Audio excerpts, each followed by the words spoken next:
It goes without saying that technology plays a pivotal role in our lives.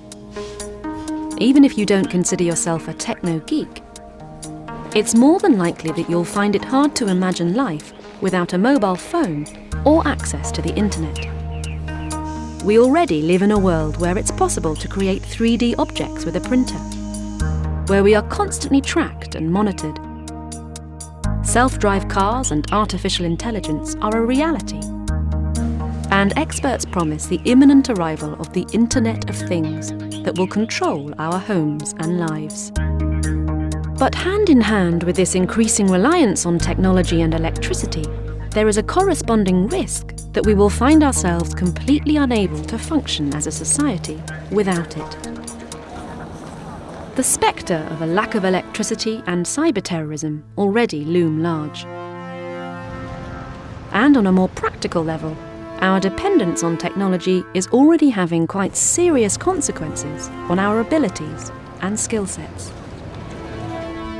What would happen if you found yourself without a phone, without power, without a GPS signal, alone and lost in the wilderness?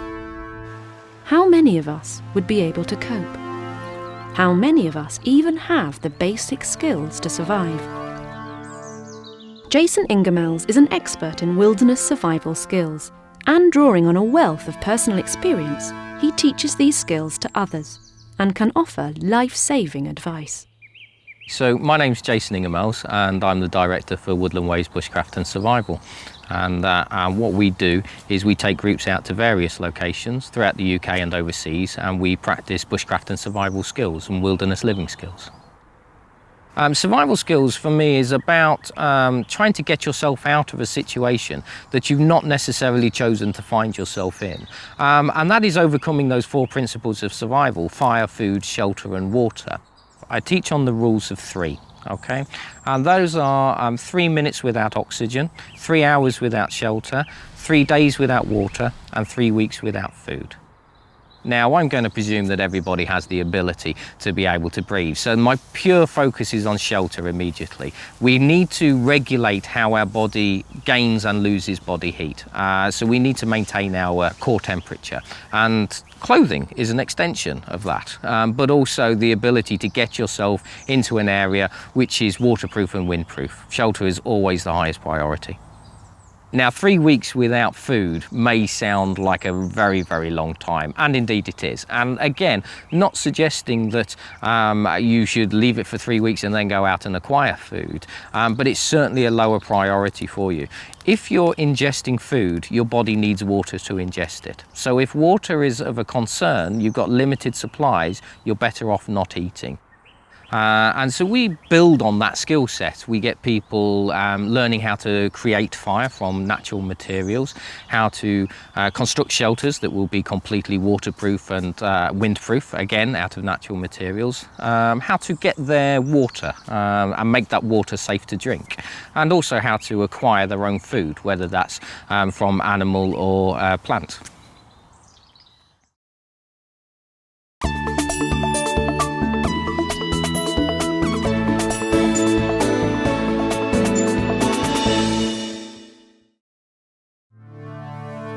The Woodlands Way weekend is one of Jason's most popular courses. And just 2 days in the woods can prove life-changing. So I cater for a large range of different age groups, everything from 8 years old up to 80 years old. A family course is going to be very different from an adults-only weekend course. However, the vast majority of the customers are coming out of the city. They're young professionals, 30, 40-year-olds, who maybe want to decomplicate their lives just a little bit. We live in a society now where we have complete reliance on other people, and the skills that we teach are more about self-reliance. We can't come out here and flick a switch and have light and turn a dial and have heat. You've got to provide it for yourself, and I think that connection with being responsible for your own safety and your own welfare really connects with people that have been removed from it for so long. People don't use knives on a daily basis now as a tool. People don't prepare their own food. There's a reliance on other people to do things for us. And so therefore, what I'm doing is I'm almost rebuilding their knowledge base of how to look after themselves. So it can be quite shocking sometimes.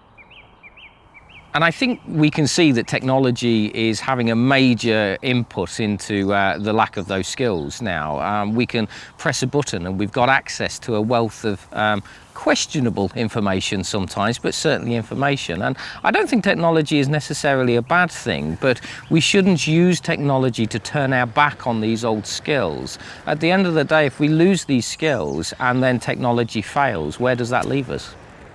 And then we have fire.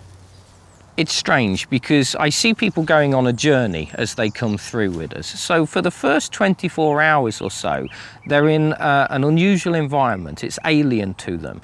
And the thing that they miss the most is actually the technology. They miss being in contact with other human beings, their social networks.